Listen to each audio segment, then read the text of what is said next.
I'm Gerson Borrero here for City and State TV. I guess in the office where some would say is the official office, the People's Church, but yet this is the first Methodist Church, Spanish Methodist Church of East Harlem, and it's been here for a long time. I have two persons who actually made this church more popular than it ever wanted to be. I have Pablo Guzman, known as Yoruba, and I have Mickey Melendez, known as Mickey.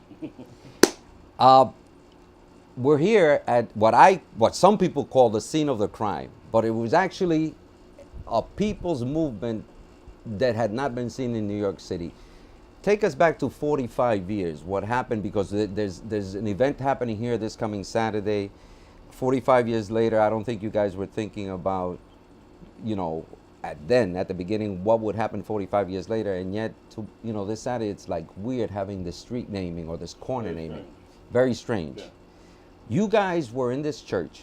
You took it over. It wasn't your church. I don't think any of you were members of this church.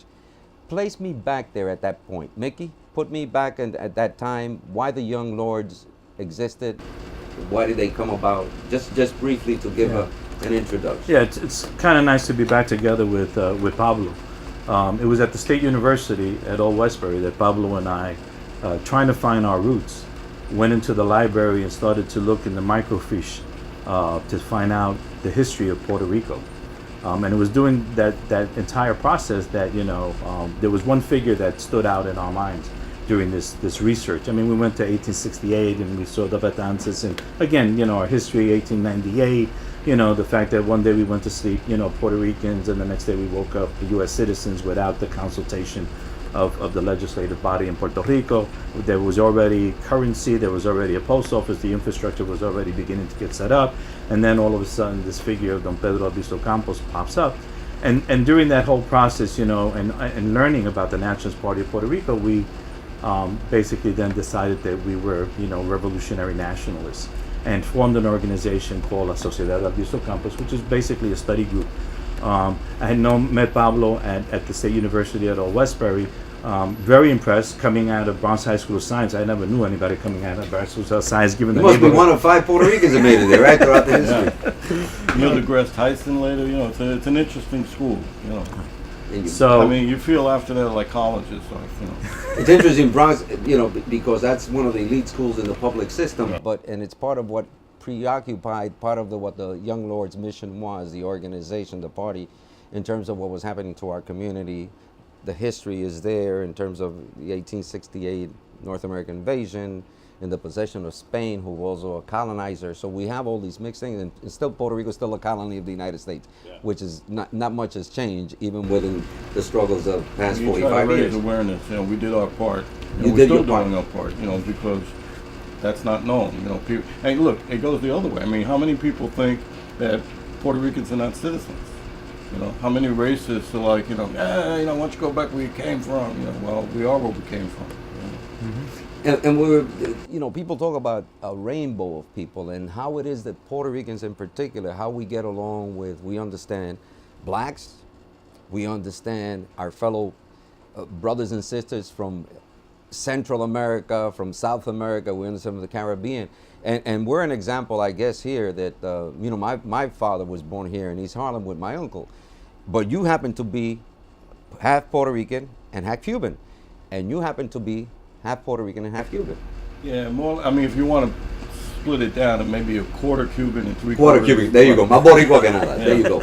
So it goes to show but you. the Cuban part dominated. My grandfather, who was from Santiago de Cuba, he was the patriarch of the family, and then he ruled, and his way, la cultura, also because my grandfather came here in 1920.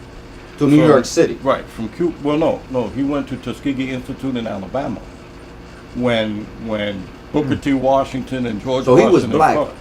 He was Cuban, but he was proud of his blackness. And to get the kind of education, Santiago, imagínate. Yeah, to get the kind of education that he had to come here, and it was a black institution, and he was studying electrical engineering, and when he came here, because he was one of the first Cubans of that time, his place became the place where everybody else. So growing up, And all these people, Machito, Graciela, The music Arsenio, influence. yeah, and then his stepson, my uncle, my mother's brother was Joe Valle, so all those guys came over. I grew up with this. Joe Valle being the singer who had a band also, is that right? Okay.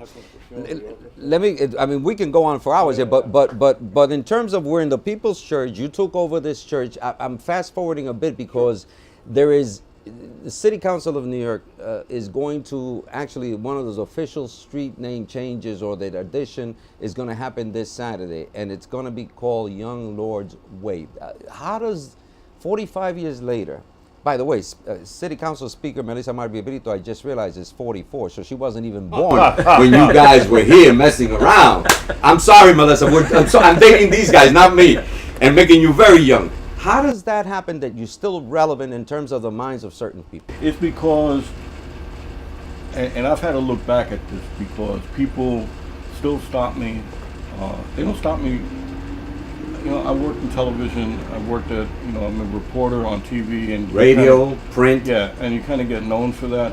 But the people that stop me and ask about the Young Lords, that to me is still amazing. I get more requests, and I was like one of the main speakers of the Lords then. Minister of Information. I get more requests now from young people in colleges to speak, or they want to start emailing or writing about the Young Lords than back then. And I went all over the country then for the Young Lords.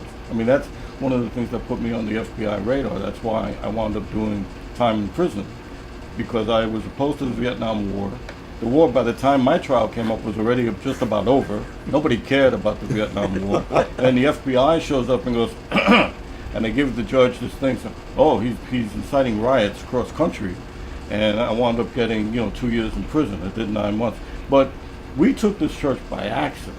In a way, it wasn't something that we said, okay, with the Young Lords, let's take that church. That's not how it happened. We had programs that we were trying to establish in different churches, because that's what a church is, for free breakfast. You got to remember the time that For we were poor people. Yeah. Or anybody that needed a breakfast. Yeah, I mean, you could be white and living in this neighborhood and you would get a free breakfast. It's before kids went to school. The city didn't have those programs then. So our way of showing people, why are things like this for us? It's not because Puerto Ricans are lazy or so we would hold up a mirror. And we had a great help from doctors and nurses who told us about these lead poisoned tests and TB tests that were collecting dust in the city basement. So yeah, we broke in there, we took and then with the doctors and nurses, we went door to door. So basically we want to say, we could do this more if we had more space. So we, did a kind of a survey of the neighborhood. This church was open 1 day a week. And underutilized, yeah, in your eyes. Yeah, and we came in here and we looked and we said, wow, look at this space, because they got more space downstairs. The basement. Oh yeah. So, we politely, we were raised properly by, we said, hey, could we come in here, and, we showed them what we would, and we didn't know then that the pastor of this church had just left Cuba. And we couldn't even get con su permiso out. I mean, it was like, get out, you're the second coming of Satan. Well, you were wearing the uniform. You were, I've seen pictures of you guys, and you were wearing military uniforms. I mean, there's a shot with you with a rifle, and, down with the state. So of course, and he's coming from Cuba, fleeing Fidel Castro's, communist. But back then, remember that the field jackets that we wore, that we got from Army Navy store, that's what everybody wore, because they were cheap. And in the wintertime, it gave you protection from the cold. There was no official Young Lord uniform except for the beret. For the beret, but Pablo, you were wearing, Dante thinks he's, Dante de Blasio thinks he's, really into it, but you were wearing that big fro. You look intimidating, bro. Didn't you? So everybody was. But everybody looked intimidating. Because, it was a part also of reaffirming your culture. And that part of that entire movement was national minorities, finding out our culture and then reaffirming it. Let's take stock. President was Richard Milhouse Nixon. Governor Nelson Rockefeller, another Republican, even though a little liberal, he's the governor of New York. And you had Republican. Lindsay was the mayor when we took over. Right, and he was a Republican. He Yeah. first elected as a Republican, even though he was a liberal. He then later changed. So during that scenario, the climate of the city, the state, the nation was one really of many changes. That's the thing you got to understand also. I mean, before we started in 1969, right? But a lot of us had either, awakened or had been involved in what was going on in the 60s, whether it was counterculture, whether it was against the Vietnam War, whether it was against, or in the early 60s, I was very touched by what was going on down south and the civil rights movement. My father made me look at that. My grandfather, I told you, went to Tuskegee. They kept going back to that and saying, that could be us. That's not happening to some people down there. That's happening right here. That's the way I was raised. My father took me to see Malcolm X speech on 125th. I remember you did. My grandfather, because in the beginning, he celebrated the overthrow of Batista. He took me to the Hotel Teresa to see Fidel and Che come out on the balcony and people cheering in Harlem. So I grew up. The formation was there already. Okay. I grew up with that. In fact, when I first, and Mickey knows, when I first met Mickey, I was going to the Black Panther Party. There was no Puerto Rican thing. It was Mickey that was telling, no, look, there's this. He told Juan, he told Felipe. Juan Gonzalez, he told and Felipe Luciano. Right, it was Mickey who did, like the Puerto Rican education. Mickey who said, no, we're Puerto Rican. They've got their own thing and we don't have anything. And it's time for us to start something. And some of us are kind of reluctant about it, but then it began to make sense, You guys take over this church. You tried nicely, but the pastor wasn't having it. In November of 1969, they had what they call a testimonial Sunday. And now I came out of the Catholic Church. Felipe came out of a church that was more like this kind of church. And he knew that on testimonial Sunday, anybody could stand up and give testimony about their faith, right? So Felipe, who you don't have to tell him twice not to stand up. You got the mic. He stood up, but the church anticipated what we were going to do, and they called the police. And so the police were hiding in this office. They were hiding in the church. When Felipe got up, they came running out and a melee. So this used to be the pastor's office. We're going to continue this conversation. What was the hymn they were singing? What was the hymn? What was it? Onward Christian Soldiers? There you go, that's right. Onward Christian Soldiers. So that inspired. For City and State TV, I'm Gerson Borrero. I'm with Mickey Melendez and Pablo Guzman. We're going to we're going to continue this conversation, but on Saturday, you got the city council, Melissa Mark Viverito, who was a city council member, not a speaker. She actually, what is it that's happening? Can I see? You guys got something here? Well, yeah. Let me just to say that this was Panama's idea. Vicente Alba, a next young law that was recruited at Lincoln Hospital. Right. When we did the detox program. By the way, he's called Panama because he's Panamanian, but he thinks he's Puerto Rican. Right. Well, he remembers when a cop was beating him. And he was telling the cop, "I'm not Puerto Rican, I'm Panamanian." The cop said, "I don't care what kind of Puerto Rican you are." So that's Panama's story. Kept kicking his butt. Anyway, Panama. This was Panama's idea. Panama brings this idea to Debbie Quinones. Debbie Quinones has been on the community board here in East Harlem for 27 years. So we do the petition so that we're able to present it to the community board. We presented it to the community board, and then Debbie Quinones takes it to Melissa. And this happened like a couple of years ago. I think in 2009, 2010 it started. Okay. Right. So it got approved and everything, and it was kind of held back by Quinn and Bloomberg. Christine Quinn, the former speaker, and Bloomberg, because this was really kind of like, they just didn't want this necessarily to happen under their hot political issue. Right. So, we were kind of okay with it. We were in contact with Melissa, and, it was clear that, the next time around or in a couple of years, we were going to have a Democratic mayor, and if we could wait, till that time to do it. So Saturday, and what basically was approved was the renaming of 111th Street right outside this church. The renaming of 111th Street. That's on the corner of Lexington Avenue, 111th Street. Right where this church we're at right now. Right.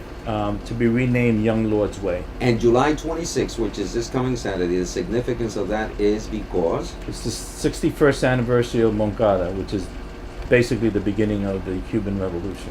Let me see that sign. This is what New Yorkers are going to see if you come by 111th Street.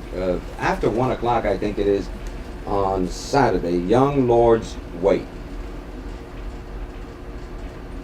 My mother is not going to believe it. Your mother's not going to believe it. I don't believe Sally it. coming? And you're alive. Yeah. Good. Yeah. Yeah. It's there's a part of this that's all very surreal for us. You know, That's a good word. for the Yeah. four of the original founders will be here. Myself, Pablo, Felipe Luciano, Juan Gonzalez. I understand that Chacha Jimenez, the national chairman, will also be here From Chicago. From Chicago. We're going to come right back. City and State TV. I'm Gerson Borrero. Again, we're going to continue the conversation about this incredible period of history, not just for Puerto Ricans and Latinos, but rather for New York City. We'll be right back.